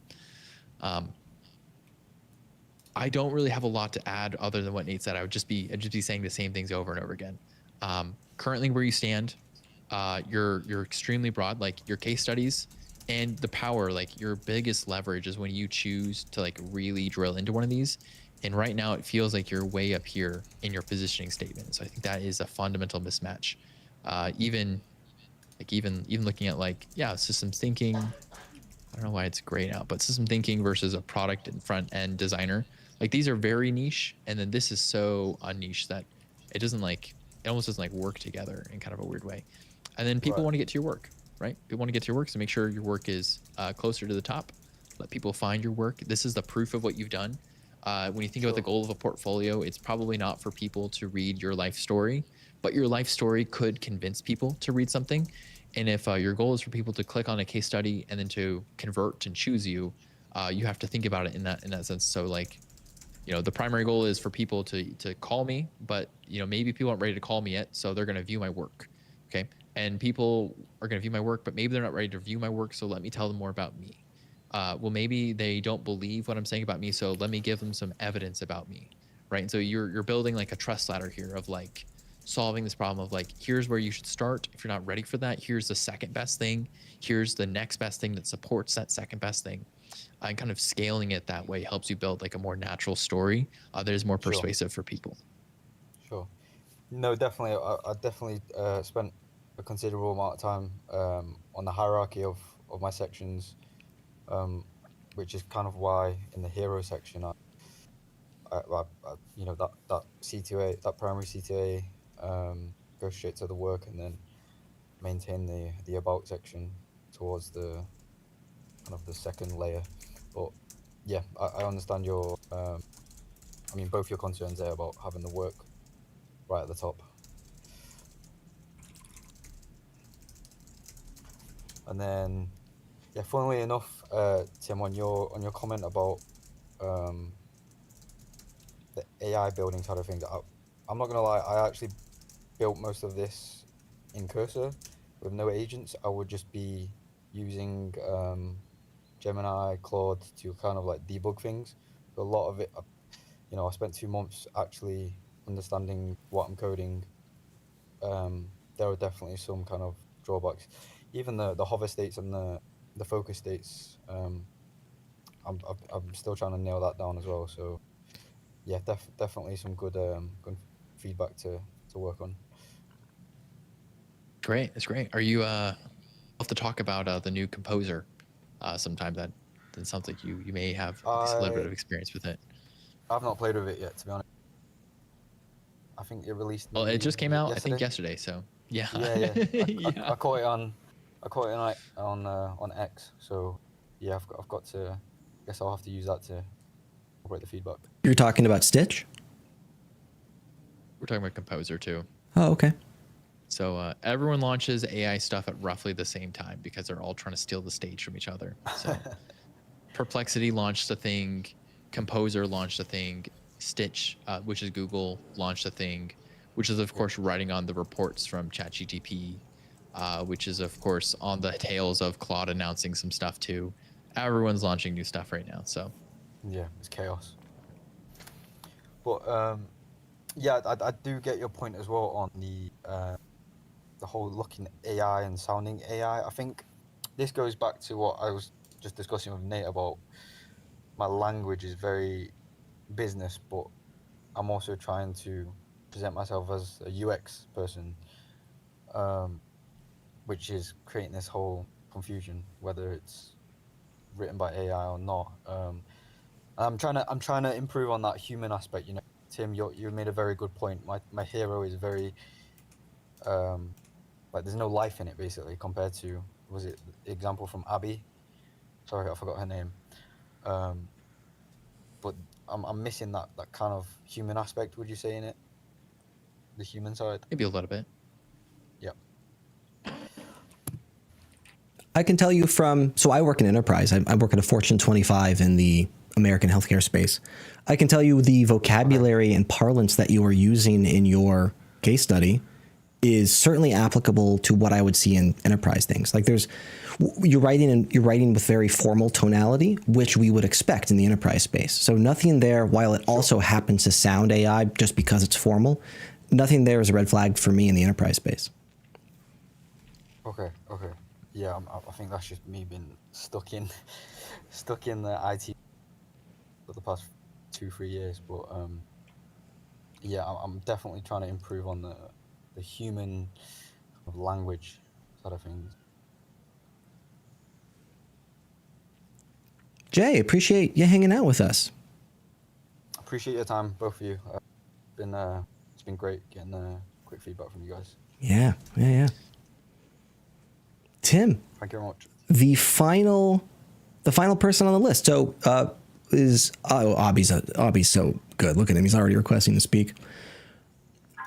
Folks, I'm looking at the clock. Really appreciate everybody coming out for Feedback Friday again today. Great seeing all of your faces again. Abby will likely be the last person we have time for in the remaining 30 minutes here.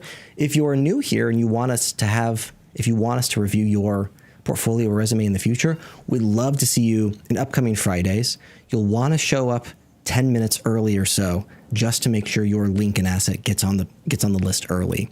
We go from 11 a.m. to 1 p.m. Pacific Standard Time. So show up at 10:50 PST, and that'll likely guarantee you're on the list.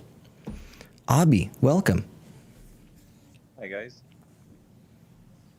Do you want me to start with the introduction or? Please do. Like that? So Tell us a little bit about yourself. Okay, so I'm a final year design student. I study product design, digital product design, and based in India. And for most amount of my time during my college time, I was actually working. Like whatever I was learning, I was trying to implement somewhere. Mostly freelance internships and those kind of things. I'm still an intern at Voice. And right now, I am looking for new opportunities in foreign market like US or those kind of places, because in India, the situation of the design market is not that good. So yeah, that's a brief layout. And this is a kind of my project, hypothetical project, as well as the live project, and some of the things that I would like to improve in some applications. So yeah, that's the composition of my work as well.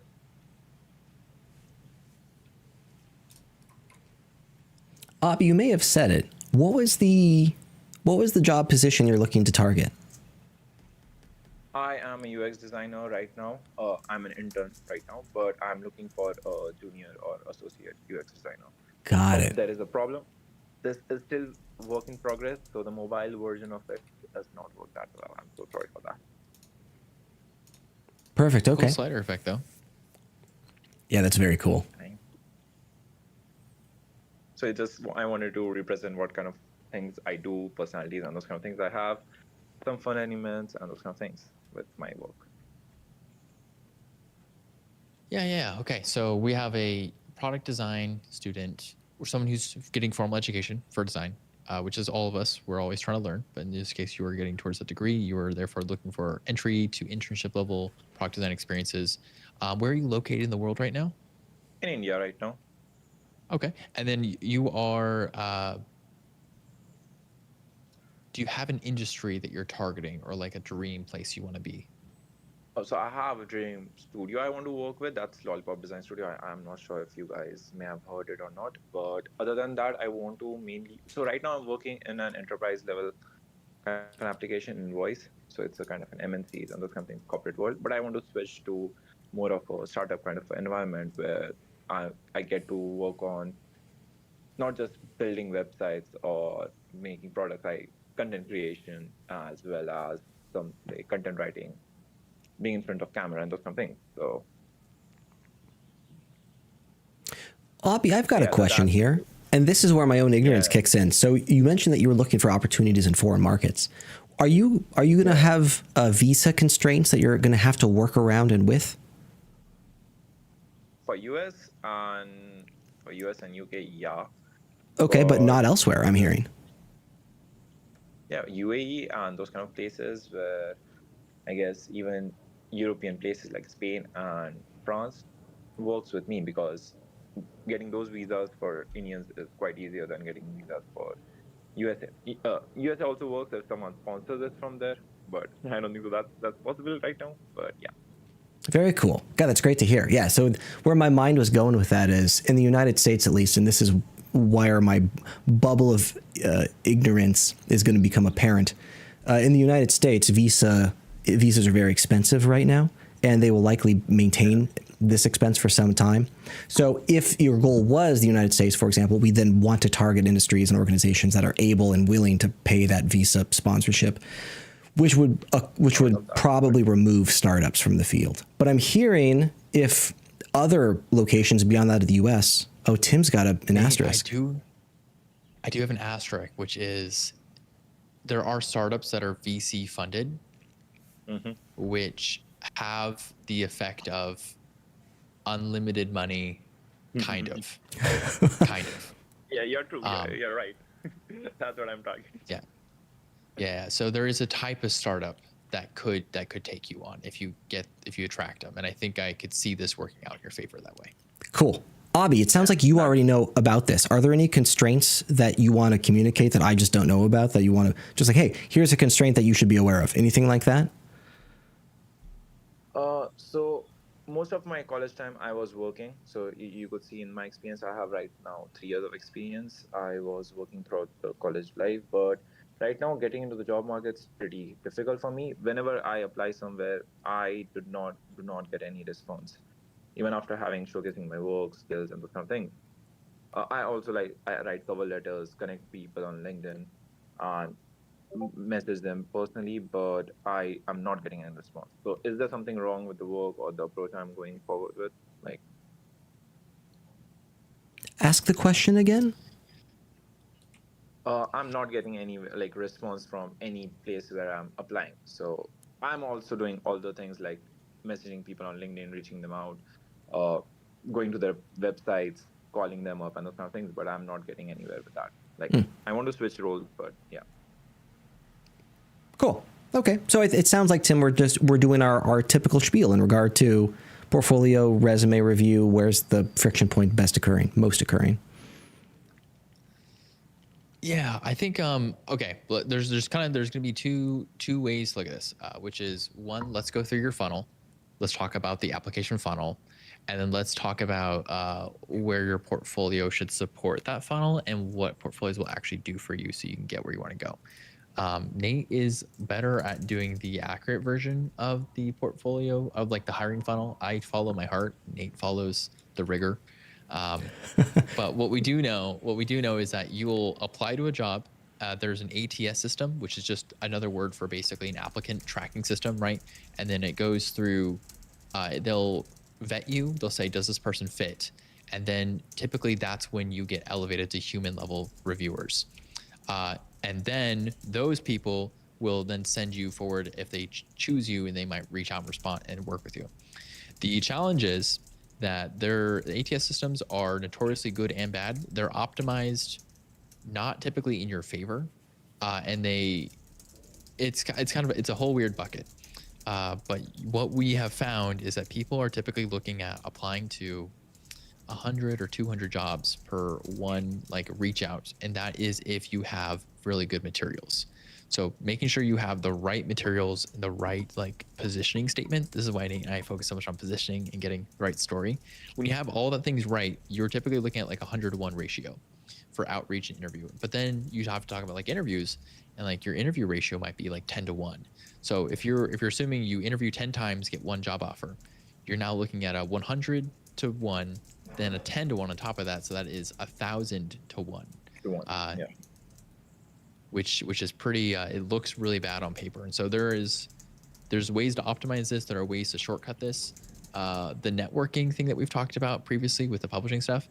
If you know someone, that is often like a shortcut that cuts all the noise out. But that's becoming a little bit less effective as job markets get worse and worse, and people are like getting slimmer as companies and orgs.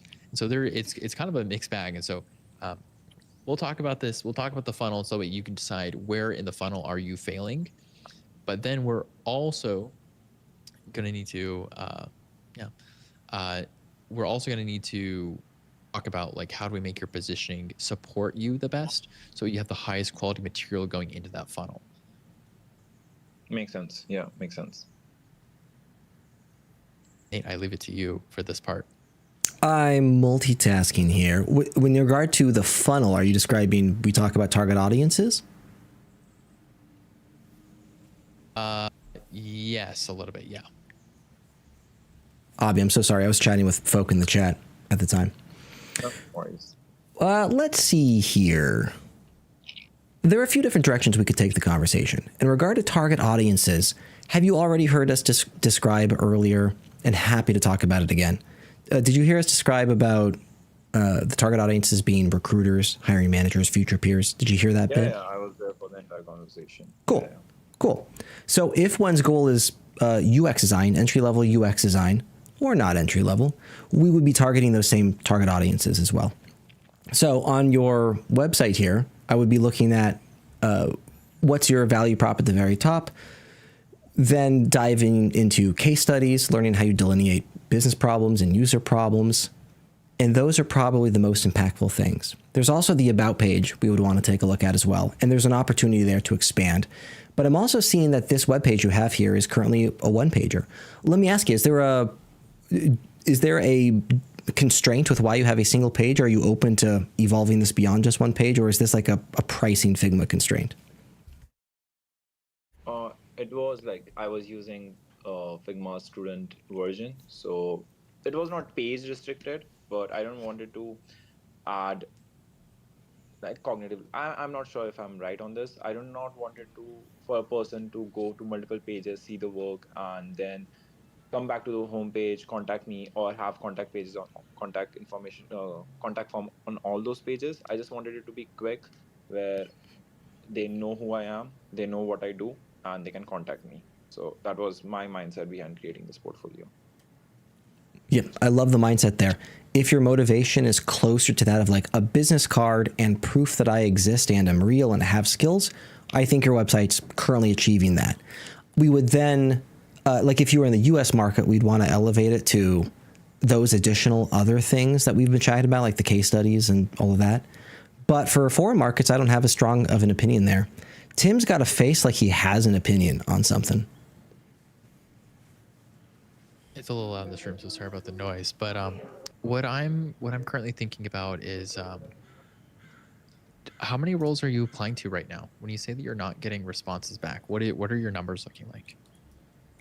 I generally go about applying to, let's say, 100. I get response from 0 of them. To be honest, like I'm not even joking at this point. Yeah, that's totally fine. That happens. if it is that early on in the funnel, I think of two things, which is one, are you applying to jobs that you actually are a good fit for? Which we have to get past imposter syndrome, right? So we're not saying apply to dirt jobs. We're saying apply to jobs that have good fit and that you are like positioning yourself as a good fit for. And the second part is like, are your resume and application materials good or are they not good? And so that is actually like, I think it supersedes even your website. If you are in the position of like applying to multiple hundred jobs and you're not hearing back from anyone, I think that comes down to a resume problem and a like public problem on like LinkedIn or socials where people verify your identity versus the specific narrative of your portfolio. Now, so that's like the ATS system. That would be like very early level people who are going through like a shopping list.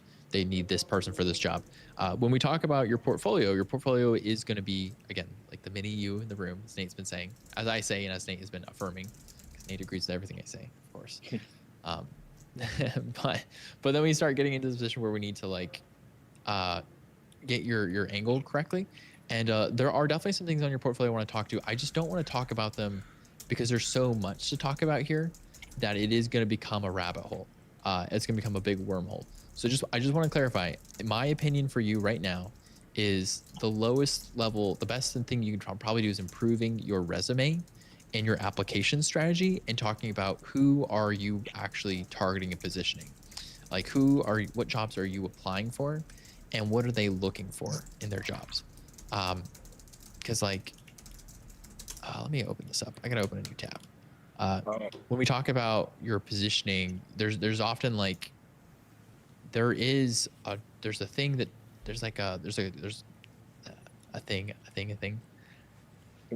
There is like a graph that roughly describes autonomy and difficulty. It's like higher levels of freedom versus like hard or ease. And inside of this quadrant, where you want to be and where you want to monetize, that really like can determine. So let me go find this artifact while I think about it. So I just don't want to mislead you. I do not think solving your portfolio will be the killer for you today. I'm worried that it will be something else, and then your portfolio should come second. So while when I say that I don't get response back, these are from the job portals. But whenever I try to reach out to people, they like the work. And even on the resume side of it, I feel like the problem lies where I say that I have this much years of experience and I can do this much for you. They don't believe it. Like, they are like, okay. In India, that's a mindset. Like, you are a kid, you are not even passed out yet. How could you do this for us? So they just sweep it out. Because some of the recruiters have said this to me when I reach out to them personally, like, okay, why did this application did not go forward? And they are like, because we don't believe that you can do this. You are a kid. So that's why I want to get out of the Indian market, but it's restricted. I think that's still related. I think it's all related. What you're describing is probably a little bit of like your trust ladder, right? So like, as you when you are designing, there is an element of you have a person who engages with your product, and the goal is for them to take some sort of action. But if they don't trust you enough, they're not going to take the action. Yeah. And then as soon as they've said no, it becomes so hard to capture them again and to get them to say yes later on. And so if you want to go into it, we can talk about the portfolio all day. I just wanted to preface though, I think there's probably some underlying other things that are about that. Well, you can go through it. If there are some problems in it, I would be happy to get a big feedback, because that's what taught to us in like the design school. Like, always get the feedback. Feedback is more important than anything in your life. But yeah, I would happy to share that as well, but I am not sure how to share that. Let's see. I'm looking at the clock. Abhi, we've been talking for a bit. I'm contemplating. So if we were to move on to the next candidate now, we'd have time for one more review. And I'm contemplating how much value we could provide you in the resume with the amount of time we have left. I don't have a strong opinion either way. Tim, I'm contemplating if we do Abby's resume review next time? Let us do, yeah, we can do it next time. Let me do a pass through on this first, though, before we say goodbye, so he has some actuals to work with. Of the resume? Before I really wish. No, of the portfolio. Okay, cool. And while Abby, we're the here, other I concern we have is like we are streaming and live recording on YouTube. So if you have like your phone number on your resume, for example, I don't know if you're comfortable showcasing that. I don't have a problem with it, but yeah, I have my personal information on that resume, so. Cool. Are you okay? Are you comfortable coming back to another Feedback Friday for resume stuff? Is that okay? Yeah, perfectly fine. Perfect. Perfectly fine. Just portfolio review would be great for now. Yeah, I'm gonna put this in the chat. I'm actually gonna let me go over here. I'll put this over here. So this is the quadrant I was talking about. And this is essentially it is a business model for design founders, but it's also just a business model in general, right? So when you're talking about like as a designer, where do you want to market yourself? Digital content, this is like freelancing, right? Like your amount of leverage, when you're a freelancer, you can choose exactly what you want to do. High amount of leverage. When you go to an agency though, you have a low amount of leverage. You're doing whatever they say you want to do. Although it is easier to be an agency style. Then you go productized service, which is like fractional stuff. That's very hard to start, and also gives you low leverage. And so this can end up not working out for people. Whereas high leverage, high difficulty would be like starting your own business or a company and working inside of this. So when we talk about your positioning, I'm going to question you. Just be prepared. I'm going to question you why you want to pick this as your dream place to go. I have some questions for you on that, but let's get into your portfolio. So your portfolio right away, we know portfolios are supposed to be a mini you on the internet. It tells people a little bit about you. And so if there's nothing else it should do, it needs to tell me who you are. It needs to communicate something about you. It should get my attention, but then also secondarily, and probably most important when you're looking at the job stuff, it tells me what you're capable of and why I need to trust you. When I open your webpage on my current one, we're experiencing some difficulty a little bit right away, which we have elements that are not quite the right layout. And this automatically kind of evokes a lower, kind of like a cheaper feeling. When things are not in the right place, it can create and trigger for users automatically the sense that something's like kind of off or something's not quite right. When we get to here, this slider thing, it is so cool. This is a really cool feature. I don't know if someone else has already done this or this is like unique to you. Either way, this accomplishes an incredible thing, which is like communicating a high degree of creativity, but also like a level of like technical skill, right? There's something here that really establishes you and puts you in a position of authority. However, you do not maintain this aesthetic. You immediately go into a slightly different aesthetic that is like this button, very different aesthetic. We have photography being evoked here, which might lean over here, but using it as like the vibe. It's a very different vibe change. I don't know if other people feel this way too, but it's like it changes the vibe entirely. And I think that it kind of interrupts this authority that you build up of being like a creator or being like a designer who has like the skill here. Like this is a very creative element for then to be a little bit betrayed by a very generic statement here that I don't feel the connection to. I don't learn anything about you from it. And then this also ends up feeling a little bit like clickbaity. And it just kind of diminishes that trust. So I would say like in terms of like starting out, we got a couple elements that are probably just technically misconfigured, right? We have elements that are very, very cool and set up like a certain brand identity. And then we're not keeping the plot here. We lost the plot a little bit when we get to here immediately. I would want to see, I'd want to see from you instead a powerful statement. I'm going to use the word powerful because you're starting with something very powerful, right? You're putting yourself in these positions of power and authority, right? Like it's like very cool, very, very neat stuff. And then you should follow it up with like high or something instead of like, this is who I am. This is what I do. This is who I do it for. And this is why I do it. And something that positioning a statement. Now, just like I said, positioning statements come from understanding where you want to be. So as you, oh boy, too many. As you understand, which quadrant you want to take on, you want to be a part of, that helps you narrow down what type of angle to take, which is a strategy we'll have time to talk about another time. You get down to your work, we're changing aesthetic yet again. We're going from like the thin. So we're going from the highly visual, highly creative to generic wordy to now a new font experience. So we have a lot of variety, right? This is already kind of disconnected. And then we have a scroll inside of a scroll. Yeah. And this is definitely a violation of like the internet in some way. It makes it really hard to see what's going on here. And so like this might be a cool effect. It's just formatted the wrong way. I suspect that it might be like a Figma artifact. Like Figma is just not handling this correctly, or maybe it's how you set it up. I don't know. I don't want to pass judgment. I just do want to say that like if I was normally scrolling on this, and I'll normally scroll. If I'm normally scrolling just on the right hand side here, you notice that I like miss. Yeah, you I missed miss 2/3 of this content. And then assuming I actually do scroll here, I might think that's the end of your website, right? And now I'm like, oh wait, where are we? Right. So like this is not going to be a good experience probably. Okay. Aesthetics. So you have hierarchy problems, right? Where we have like less bold, more bold, even more bold. This is probably backwards. And then I'm looking for you to persuade me why these fit your narrative. So if you're showing me highly creative, you want to be the designer who's like the agency guy, the best agency designer ever, highly creative, very competent, can like do all sorts of cool technical stuff. Maybe you're young, but you're a genius at the same time. That could be part of your narrative arc. Getting to this place where like this should convince me, therefore, that you are who you say you are. And so I'm looking for this to support that narrative, which means I need some context. I need you to, instead of like pushing the brand name on here, show me the work that you've done and the evidence that you have done this the right way.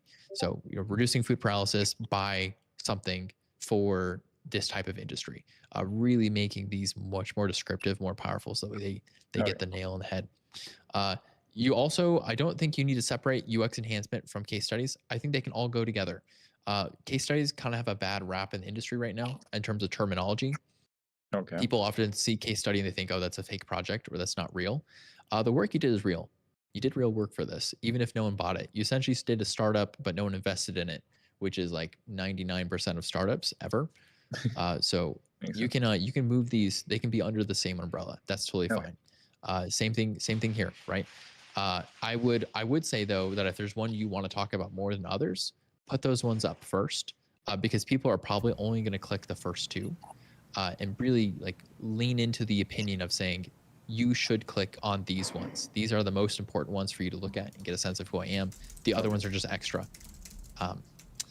Getting into here, making a really bold statement like this is probably not going to win you anything. It's better to be genuine rather than to make big claims, like unless you can really support it. You have to have so much brand authority to make claims like this before people start to trust and believe it. And so you'll notice that on your webpage, we have highly creative, change automatically. The experience is starting to feel kind of weird and broken. And now you're saying you are the unfair advantage, the greatest designer of all time, actually, literally. And so this creates a huge disconnect. And I would imagine this is probably like the worst sticking point of the website so far in terms of like maintaining trust with people as you go along. So I would just rephrase this, contextualize this to something about like maybe what you focus on, what you're doing. Maybe if people are getting stuck at like the number of years, don't focus on the years, right? Even if you have them, people are like, yeah, I don't believe you on this. Maybe don't show the years this way. Instead, show like a timeline.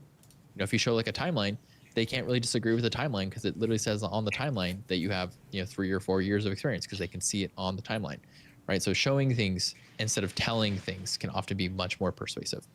We're also like, hey, real fast, Tim. Before you move on, I want to do a little bit of A/B check here. So, Tim, have you heard the phrase "your unfair advantage" before?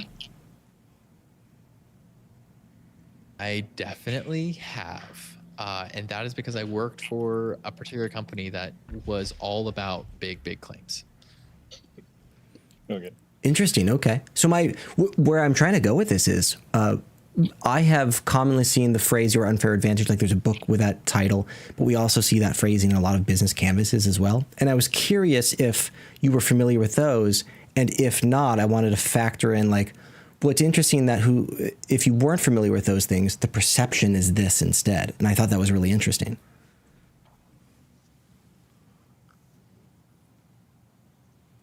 Oh, is it about? Are you asking me or Tim? No, I was asking Tim. I was thinking like if you weren't familiar with these in the business model context, then it's interesting that your perception is different. Okay. Business canvassing is one angle, marketing is the other angle, which is when you try to take business canvassing and make it your marketable, which is what you do when you're in a consulting position trying to sell companies on your particular style of business canvas. So yes. I'm also just trying to lean into being sensitive that he's saying people don't trust him too much. And this is probably one of those times where you're making like a direct claim that feels arguably a little bit disputable at this point, unfortunately. Cool. I'm following you. Yeah, you're totally right. I was wanting to validate that even with, so you knew what the context was behind that phrase and you still had a sour perception to it. So just, that's interesting. I hadn't heard that perception before, and I wanted to make sure I fully understood.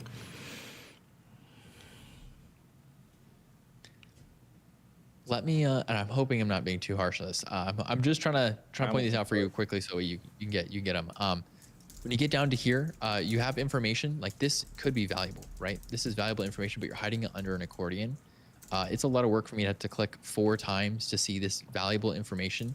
I would incorporate this into this area where you're like outlining your experience or something. Just make it all visible. Like it doesn't hurt to have it seen. It is hurting if people don't see it though, right? This is more proof and evidence of your work. This is your timeline feature. I would just go ahead and wrap this up into something here that's more visual for people to look at, so it's more indisputable. Okay. Contacting. I am gonna argue against this. This ends up feeling more like a sales pitch versus something more organic, which might just be having like a link up here to your email, like a little symbol. You click on this and it's like an email thing, or directing people to LinkedIn or something, right? Whereas like if you're applying to a full-time role, does the full-time role need to contact you? They have their own system. You apply to their job, they know how to contact you. If it's like a founder or startup place, they're probably not going to use a form. They're probably going to reach out to you directly or find you in Discord or something like that. So making yourself more available in the ways that people are more naturally likely to reach out to you is a little bit better. This would be absolutely warranted if you were selling a certain service as a freelancer or someone of that nature, where this is like your professional, like, talk to our support team kind of area, or talk to our sales team type of thing, versus as an individual who is not necessarily going for that type of role. I think this is going to be underutilized and it'll be hard to maintain. I've noticed in your console as well, it's actually triggering accessibility errors, which is going to hurt your SEO anyways. So you either got to beef this thing up or just kind of deprioritize it. At least take it off of your bar up here, because it's probably not that essential. Okay. And then we do have like some layout weirdness, right? Where we're seeing like we've got shadow down here, shadow and like space, and probably it'd be better just to like connect these, right? So they're the same instead of them being separate. Something like that. That's my quick feedback for you though. That is my quick overview. A lot of it again is going to come down to positioning. Once you know what your angle is, it changes how you talk to people. You have like a lot of different strong directions are happening. Some are a little bit weaker than others, but as you make that more individualized and personalized to where you want to go, I think it's going to be a little more powerful for you. Okay, perfect. That is really helpful. I will change few things right now. Like when someone else says it, and when you make it, everything looks good. But when someone else points out things, it's like, oh yeah, there's a problem. But yeah, I wanted that. Thank you. Abhi, I appreciate you hanging out with us today. Really appreciate the time. Thank you so much, guys. Have a nice day. Yeah, you too. Thank you. Yep. Bye. Chad, pleasure seeing all of you again. That's the end of Feedback Friday for the review session. There is a little conversation I want to have in regard to design systems. Tim, do you have a hard stop, or do you have a minute to chat? I think I got a minute to chat. Let's do like 5 or 10 minutes. Perfect. Yeah, that sounds perfect for me. Chat, if you want to have your portfolio or resume reviewed in the future, we do this every Friday, 11 a.m. to 1 p.m. Pacific Standard Time. Show up 10 minutes early just to make sure you're one of the first on the list. Would love to invite you up on stage. Everything is being recorded and streamed on the YouTubes. I'll plop a link in the chat, and if you subscribe to that, you'll get the notification for all future events, but also all the recordings for the past ones too. And that's the spiel. Appreciate all you being here today. Let me go offline.